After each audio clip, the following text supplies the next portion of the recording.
Hello বন্ধুরা, আশা করি তোমরা সবাই ভালো আছো। আজ আমরা এই ক্লাসটির মধ্যে ডাব্লিউপি, কেপি এবং ফুড এসআইয়ের কয়েকটি গুরুত্বপূর্ণ প্রশ্ন উত্তর আলোচনা করব।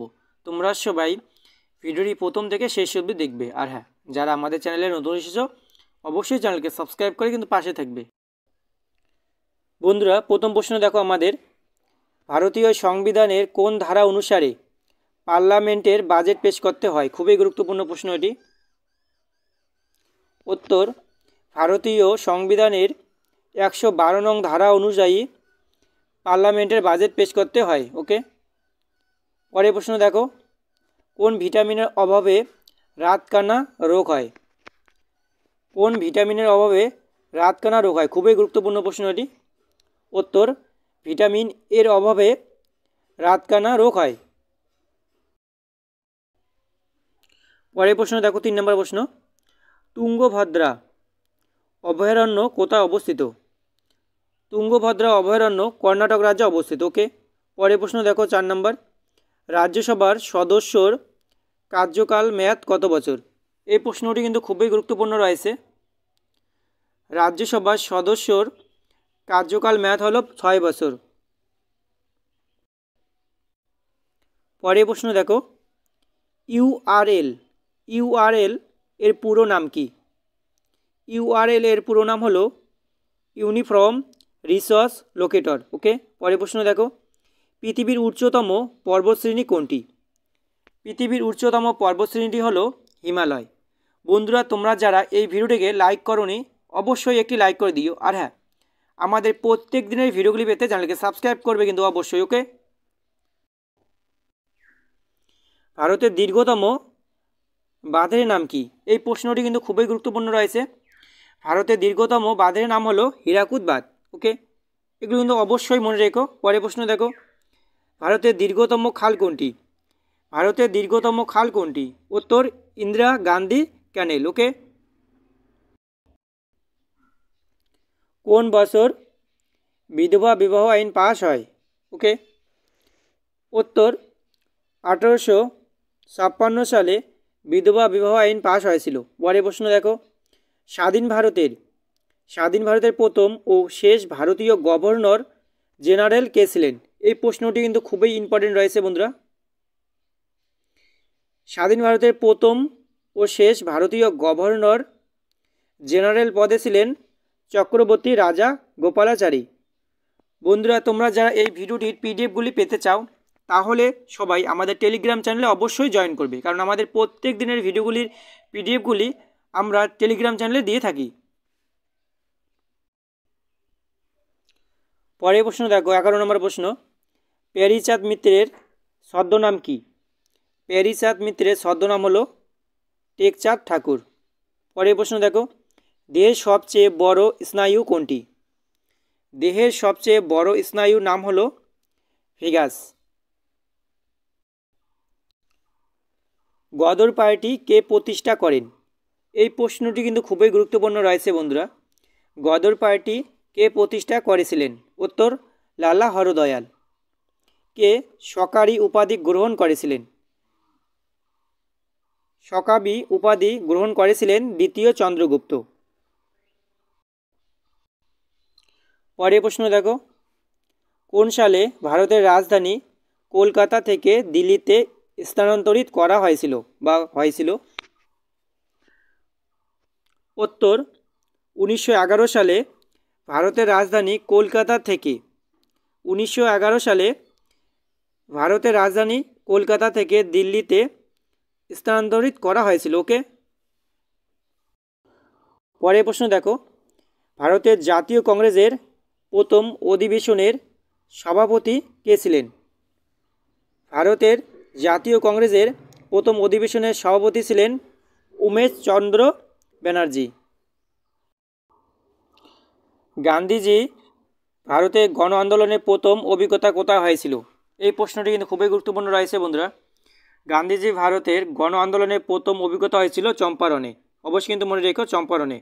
পরের প্রশ্ন দেখো, গ্যাস্ট্রিন কোথায় ক্ষরিত হয়? গ্যাস্ট্রিন ক্ষরিত হয় পাকস্থলীতে। কফিতে কোন উপাদান থাকে? কফিতে কোন উপাদান থাকে? উত্তর ক্যাফেইন। কফিতে ক্যাফেইন উপাদান থাকে। পরের প্রশ্ন দেখো, সবুজ গ্রহ বলা হয় কোন গ্রহকে? সবুজ গ্রহ বলা হয় কোন গ্রহকে? উত্তর ইউরেনাসকে। ওকে, ইউরেনাসকে সবুজ গ্রহ বলা হয়। সাবানের রাসায়নিক নাম কি? সাবানের রাসায়নিক নাম হলো সোডিয়াম স্টিয়ারেট। ওকে, সোডিয়াম স্টিয়ারেট হলো সাবানের রাসায়নিক নাম। মনোজিৎ সিং, মনে রেখো ভালো করে, মনোজিৎ সিং কোন খেলার সঙ্গে যুক্ত? মনোজিৎ সিং জুডো খেলার সঙ্গে যুক্ত। পরের প্রশ্ন দেখো, কোন ভিটামিনের অভাবে স্ক্যাবি রোগ হয়? উত্তর ভিটামিন সির অভাবে স্ক্যাবি রোগ হয়। পরের প্রশ্ন দেখো, সুভাষ মুখোপাধ্যায়ের ছদ্মনাম কি? সুভাষ মুখোপাধ্যায়ের ছদ্মনাম হলো ঢোল গোবিন্দ। গ্রানা ও স্ট্রোমা কোথায় থাকে? উত্তর গ্রানা ও স্ট্রোমা ক্লোরোপ্লাস্টে থাকে। পরের প্রশ্ন দেখো, কে শকাব্দ প্রবর্তন করে? শকাব্দ প্রবর্তন করেছিলেন কনিষ্ক। পৃথিবীর উচ্চতম পর্বতশৃঙ্গ কোনটি? পৃথিবীর উচ্চতম পর্বতশৃঙ্গ হলো মাউন্ট এভারেস্ট। পরের প্রশ্ন দেখো বন্ধুরা, পিভিসি পুরো নাম কি? পিভিসির পুরো নাম হলো পলিভিনাইল ক্লোরাইড। বন্ধুরা তোমরা যারা এই ভিডিওটিকে লাইক করোনি অবশ্যই একটি লাইক করে দিও। আর হ্যাঁ, তোমরা সবাই বন্ধুদের সঙ্গে ভিডিওটি কিন্তু শেয়ার করবে। সংবিধানের কোন ধারা অনুযায়ী রাষ্ট্রপতি দেশে জরুরি অবস্থা ঘোষণা করতে পারেন? এই প্রশ্নটি কিন্তু খুবই গুরুত্বপূর্ণ রয়েছে। সংবিধানের 356 নং ধারা অনুযায়ী রাষ্ট্রপতি দেশে জরুরি অবস্থা ঘোষণা করতে পারেন। ওকে, পরের প্রশ্ন দেখো, স্ন্যাচ কথাটি কোন খেলার সঙ্গে যুক্ত? স্ন্যাচ খেলাটি হলো ব্যাডমিন্টন খেলার সঙ্গে যুক্ত রয়েছে। ওকে, বেটন কাপ কোন খেলার সঙ্গে যুক্ত? বেটন কাপ হকি খেলার সঙ্গে যুক্ত। পরের প্রশ্ন দেখো, রেশনিং প্রথা কে প্রবর্তন করেন? রেশনিং প্রথা প্রবর্তন করেন আলাউদ্দিন খিলজি। বন্ধুরা তোমরা কিন্তু অবশ্যই এগুলো মনে রেখো। আর হ্যাঁ, এই ভিডিওটির পিডিএফগুলি পেতে সবাই আমাদের টেলিগ্রাম চ্যানেলে জয়েন করো। বঙ্গবন্ধু স্টেডিয়াম কোথায় অবস্থিত? বঙ্গবন্ধু স্টেডিয়াম ঢাকাতে অবস্থিত। পরের প্রশ্ন দেখো, নিখিল ঘোষ কোন বাদ্যযন্ত্রের সঙ্গে যুক্ত রয়েছে? নিখিল ঘোষ তবলা বাদ্যযন্ত্রের সঙ্গে যুক্ত রয়েছে। ভরত ছেত্রী কোন খেলার সঙ্গে যুক্ত? ভরত ছেত্রী হকি খেলার সঙ্গে যুক্ত রয়েছে। বন্ধুরা অবশ্যই কিন্তু মনে রেখো। পরের প্রশ্ন দেখো, সংবিধানের কোন সংশোধনী ভোটদানের বয়স 21 থেকে কমিয়ে 18 বছর করেছে? উত্তর সংবিধানের 61তম সংশোধনী ভোটদানের বয়স 21 থেকে 18 বছর করা হয়েছিল। ওকে, পরের প্রশ্ন দেখো, ভারতের দীর্ঘতম নদী কোনটি? ভারতের দীর্ঘতম নদী হলো গঙ্গা নদী। পরের প্রশ্ন, জেএফএম এর পুরো নাম কি? জেএফএম এর পুরো নাম হলো জয়েন্ট ফরেস্ট ম্যানেজমেন্ট। ভারতের দীর্ঘতম সেতু কোনটি? ভারতের দীর্ঘতম সেতু হলো উত্তর বিহারের সোন নদীর সেতু। পরের প্রশ্ন দেখো, ভারতের বৃহত্তম বিমানবন্দরের নাম কি? এই প্রশ্নটি কিন্তু খুবই গুরুত্বপূর্ণ রয়েছে। ভারতের বৃহত্তম বিমানবন্দরের নাম হলো ইন্দিরা গান্ধী আন্তর্জাতিক বিমানবন্দর। ভারতের বৃহত্তম মরুভূমির নাম কি? ভারতের বৃহত্তম মরুভূমির নাম হলো উত্তর থর মরুভূমি। পরের প্রশ্ন দেখো, ভারতের বৃহত্তম মসজিদ কোনটি? ভারতের বৃহত্তম মসজিদ হলো দিল্লি জামা মসজিদ। ওকে, পরের প্রশ্ন দেখো, ভারতীয় সংবিধানের কোন ধারাতে গ্রাম পঞ্চায়েত সংগঠনকে বর্ণনা করা হয়েছে? এই প্রশ্নটি কিন্তু খুবই গুরুত্বপূর্ণ রয়েছে বন্ধুরা। ভারতীয় সংবিধানের 40 নং ধারায় গ্রাম পঞ্চায়েতের সংগঠনকে বর্ণনা করা হয়েছিল? 40 নং ধারা অনুসারে। ওকে, পরের প্রশ্ন দেখো, ভারতের জাতীয় কংগ্রেসের প্রথম অধিবেশন কোথায় হয়? ভারতের জাতীয় কংগ্রেসের প্রথম অধিবেশন হয়েছিল বম্বে। অ্যাসিড আবিষ্কার হয় কত সালে? অ্যাসিড আবিষ্কার হয়েছিল 1981 সালে। পরের প্রশ্ন দেখো, সলবাইয়ের সন্ধি কত সালে হয়? সলবাইয়ের সন্ধি হয়েছিল 1782 সালে। পরের প্রশ্ন, কুনির উপাধি কে গ্রহণ করেন? কুনির উপাধি গ্রহণ করেছিলেন? উত্তর, অজাতশত্রু। ওকে, পরের প্রশ্ন দেখো, 50 নম্বর প্রশ্ন, HIV এর পুরো নাম কি? HIV এর পুরো নাম হলো হিউম্যান ইমিউনো ডেফিসিয়েন্সি ভাইরাস। পরের প্রশ্ন দেখো, GSTর পুরো নাম কি? GST পুরো নাম কি? উত্তর, গুডস অ্যান্ড সার্ভিসেস ট্যাক্স। পরের প্রশ্ন দেখো বন্ধুরা, সিজদা ও পাইবস কে প্রবর্তন করেন? সিজদা ও পাইবস প্রবর্তন করেছিলেন গিয়াস উদ্দিন বলবন। পরের প্রশ্ন, ভারতীয় সংবিধানের কোন ধারায় সর্বপ্রকার অস্পৃশ্যতার অবলুপ্তি ঘটানো হয়েছে? উত্তর, 17 নং ধারায়। ওকে, ভারতীয় সংবিধানের কোন ধারায় নাগরিকগণের বাক স্বাধীনতার অধিকার অলঙ্ঘনীয় করা হয়েছে? ভারতীয় সংবিধানের 19 নং ধারাতে নাগরিকগণের বাক স্বাধীনতার অধিকার অলঙ্ঘনীয় করা হয়েছিল। উত্তর, 19 নং ধারায়। পরের প্রশ্ন দেখো, কৌলিন্য প্রথা কে প্রবর্তন করেন? কৌলিন্য প্রথা প্রবর্তন করেছিলেন বল্লাল সেন। অবশ্যই কিন্তু মনে রেখো,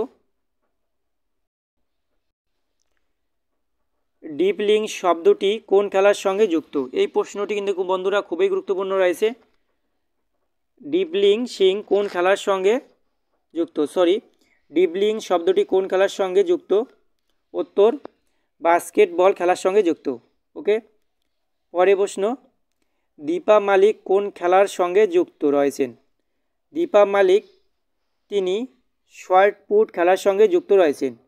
বন্ধুরা, তোমরা যারা এই ভিডিওটিকে লাইক করনি অবশ্যই কিন্তু লাইক করে দিও, আর হ্যাঁ, বন্ধুদের সঙ্গে বেশি বেশি করে কিন্তু শেয়ার করবে। দান সাগর গ্রন্থের রচয়িতা কে? দান সাগর গ্রন্থের রচয়িতা হলেন বল্লাল সেন। পরের প্রশ্ন দেখো, গোবিন্দ অভয়ারণ্য কোথায় অবস্থিত? গোবিন্দ অভয়ারণ্যটি উত্তরাখণ্ডে অবস্থিত। পরের প্রশ্ন দেখো, ভারতীয় সংবিধানের কোন ধারায় ভারতীয় রাষ্ট্র সম্বন্ধে একটি কার্যকরী ব্যাখ্যা দান হয়েছিল বা হয়েছে? উত্তর, ভারতীয় সংবিধানের 12 নং ধারায় ভারতীয় রাষ্ট্র সম্বন্ধে একটি কার্যকরী ব্যাখ্যা দান করা হয়েছে। ওকে, পরের প্রশ্ন দেখো, মালিক কাফুর কে ছিলেন? মালিক কাফুর ছিলেন আলাউদ্দিন খলজির সেনাপতি। এই প্রশ্নটি কিন্তু ভালো করে মনে রাখবে, মালিক কাফুর ছিলেন আলাউদ্দিন খলজির সেনাপতি। কে প্রথম রোবট আবিষ্কার করেন? কে প্রথম রোবট আবিষ্কার করেন? উত্তর, উইলিয়াম গে ওয়াল্টার। উইলিয়াম গে ওয়াল্টার তিনি প্রথম রোবট আবিষ্কার করেছিলেন। ওকে, পরের প্রশ্ন দেখো, মানুষের শরীরে রাসায়নিক দ্রুত হিসাবে কাজ করে কি? মানুষের শরীরে রাসায়নিক দ্রুত হিসাবে কাজ করে হরমোন। অবশ্যই কিন্তু মনে রেখো। পরের প্রশ্ন দেখো, ভারতীয় সংবিধানের কোন ধারাতে কেন্দ্র ও রাজ্যগুলির মধ্যে আর্থিক সম্পর্কের বিষয়ে সুপারিশ করার জন্য অর্থ কমিশন গঠনের সংস্থান করা হয়েছে? খুবই গুরুত্বপূর্ণ প্রশ্ন এটি বন্ধুরা।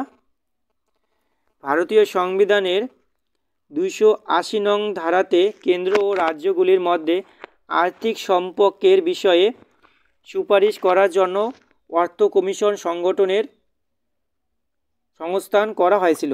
ওকে, পরের প্রশ্ন দেখো, কে অভিনব ভারত প্রতিষ্ঠা করেন? উত্তর বিনায়ক দামোদর সভাকর, তিনি অভিনব ভারত প্রতিষ্ঠা করেছিলেন।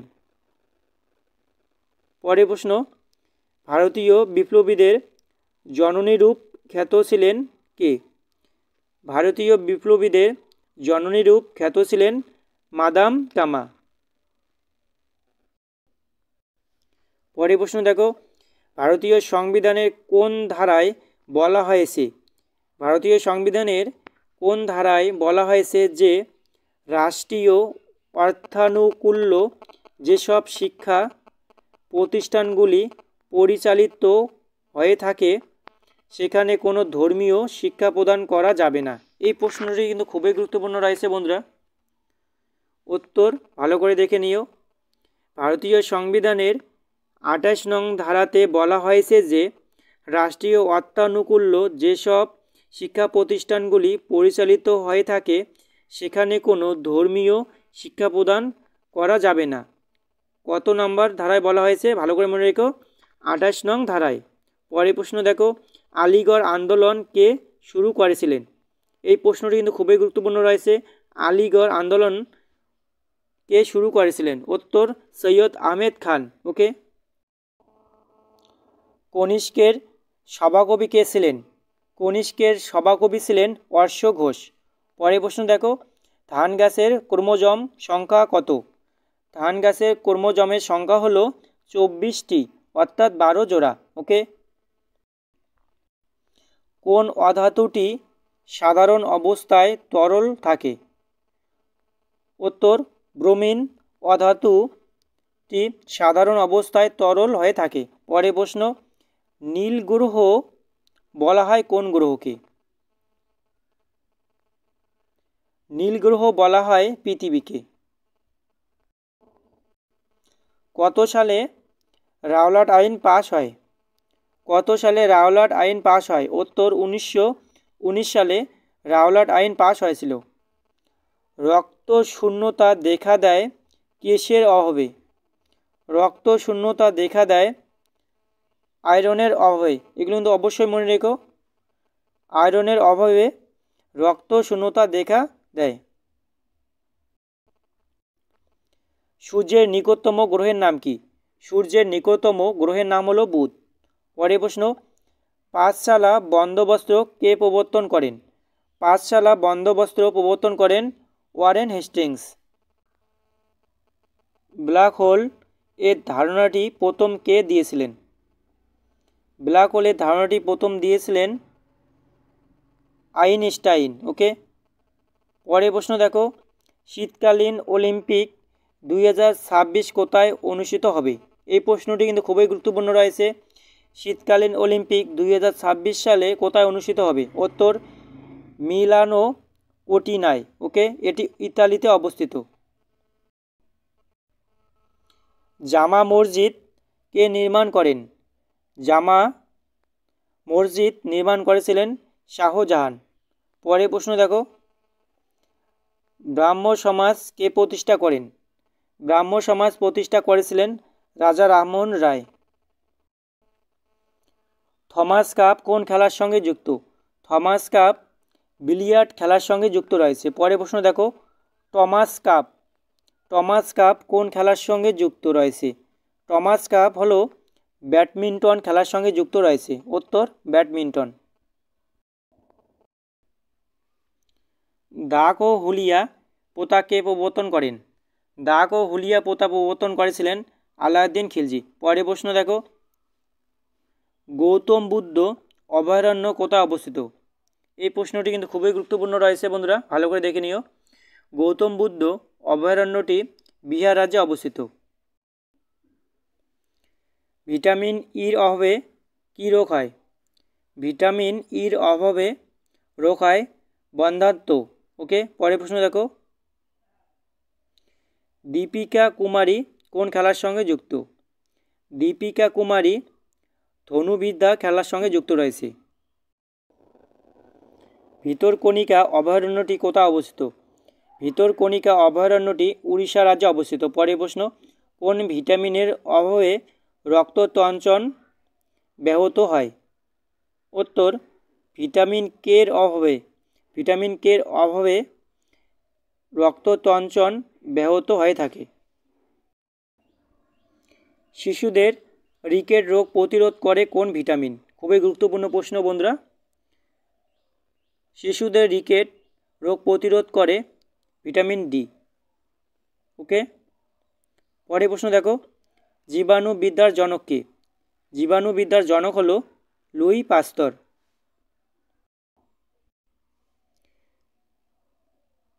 পরের প্রশ্ন দেখো, ব্যাসল্ট শিলা কোন ধরনের আগ্নেয় শিলা? ব্যাসল্ট শিলা হলো লাভা শিলা। ওকে, পরের প্রশ্ন দেখো, মরীচিকায় কোন ধরনের প্রতিবিম্ব গঠিত হয়? এই প্রশ্নটি কিন্তু খুবই গুরুত্বপূর্ণ রয়েছে বন্ধুরা। মরীচিকা কোন ধরনের প্রতিবিম্ব গঠিত হয়? উত্তর, অসৎ বিম্ব। ওকে,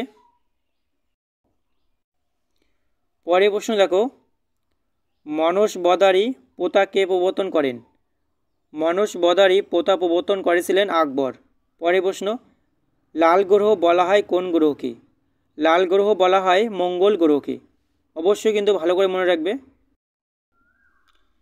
পৃথিবীর যমজ গ্রহ বলা হয় কোন গ্রহকে?